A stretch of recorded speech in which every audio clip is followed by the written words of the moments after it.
46 years ago, Carl Sagan used a sliced apple to explain the fourth dimension, and it is still one of the best science explanations ever put on television. 46 years ago, Carl Sagan stood on camera holding a sliced apple and used it to explain one of the most mind-bending ideas in physics to millions of viewers. He was on episode 10 of the groundbreaking PBS series Cosmos, and he was trying to answer a question that has puzzled philosophers and scientists for centuries. What is the fourth dimension, and how can we understand something we cannot picture in our minds? His answer was simple, elegant, and unforgettable. He called it the Mr. Rogers of complex scientific concepts, and after watching what he did with that apple, you will understand exactly why. In 1980, the PBS series Cosmos was a cultural phenomenon. Written and hosted by Carl Sagan, the show brought astronomy and science to mainstream audiences in a way no one had before. Episode 10 of that series asked a deceptively simple question.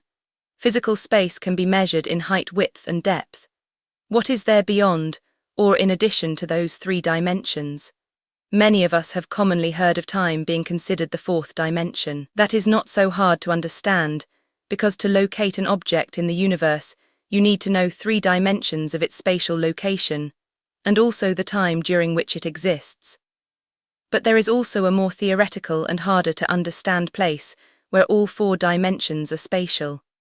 It is nearly impossible for any of us to comprehend without the help of a gifted teacher. Here is the core problem. We are three-dimensional creatures. Our brains evolved to navigate a world of height, width, and depth. When astronomers talk about curved space or a universe that is finite but unbound, the average person has no idea what they are talking about. The concept of a fourth spatial dimension is beyond our natural intuition. We need a bridge. We need an analogy that starts with something we can understand and gently leads us towards something we cannot. That is exactly what Sagan did, and he did it with an apple. Sagan asked us to imagine a flat two-dimensional world called Flatland. In this world there is no concept of up or down. The inhabitants can only perceive left, right, forward, and back. Then a three-dimensional object like an apple enters their world. Sagan explained that the Flatlanders do not even notice the apple until it crosses their plane of existence. And even then they have no idea what the apple is. They see only a fragment as it passes through their plane. There is no way they can comprehend the three-dimensional quality of the apple because it is beyond their understanding. They only have the evidence of the slices it leaves behind in their two-dimensional world. Each slice is a circle that grows and shrinks as the apple moves through their plane. To the Flatlanders, the apple is a mystery. To us, it is a piece of fruit. Now Sagan extended this analogy one level higher. If a two-dimensional being cannot grasp a three-dimensional apple, then what would a three-dimensional being like us see if a four-dimensional object passed through our world? We would see only a three-dimensional slice of it. Just as the Flatlanders saw circles, we would see a volume of space that appeared and changed in ways we could not fully explain. The apple analogy is brilliant because it works in both directions. It shows that no matter how many dimensions you are stuck in, the next one up will always look like a series of mysterious cross-sections. This is how astronomers think about curved space and the large-scale structure of the cosmos. One commenter on the Reddit post pointed out something deeply important. Sagan was difficult for him in school. He said it is because science was difficult for him, which is exactly why he became such an extraordinary teacher. The best teachers are the ones who struggle and know what it is like to learn. A person who understands everything immediately is not going to know how to teach because they lack any experience in learning. That is what made Carl Sagan so special. He was the Mr. Rogers of science. Friendly, a wonderful storyteller, and able to distill difficult lessons into their simplest form. Another commenter noted that Richard Feynman was similarly gifted at making the complex accessible. But Sagan had a unique gift for connecting cosmology to the everyday world. The apple analogy was not just about physics. It was about something Sagan worried about deeply. In his last interview before he passed in 1996, he told Rose, "We have arranged a society on science and technology in which nobody understands anything about science and technology.